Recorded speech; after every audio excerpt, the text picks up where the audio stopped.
febrero de 2011, unos meses antes de que ETA anunciara el final del terrorismo, la madre de un asesinado se preguntaba: ¿quién escribirá la historia? ¿Dejaremos que sean quienes mataron a Jorge los que la escriban? Con estas palabras, la mujer aludía a una cuestión central tras el cese de los atentados, la del relato. Un relato es una narración ordenada de unos hechos. Y en este contexto concreto nos referimos al relato histórico en torno a la violencia terrorista. Nos referimos sobre todo a la idea que quedará en la mayoría de la población sobre lo que fue y significó ETA. Las visiones son variadas y es muy difícil, incluso indeseable, que haya una visión única, un relato único aceptado por todos. Sin embargo, no vale cualquiera.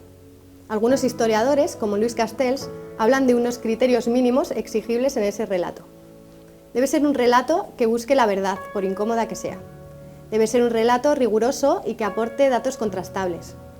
Debe ser un relato que se pregunte por las causas y las motivaciones, y esto no significa justificar los hechos que cuenta.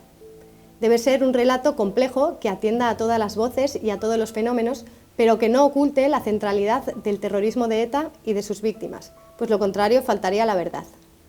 Debe ser un relato también que combine la explicación de los hechos y los contextos con la perspectiva personal.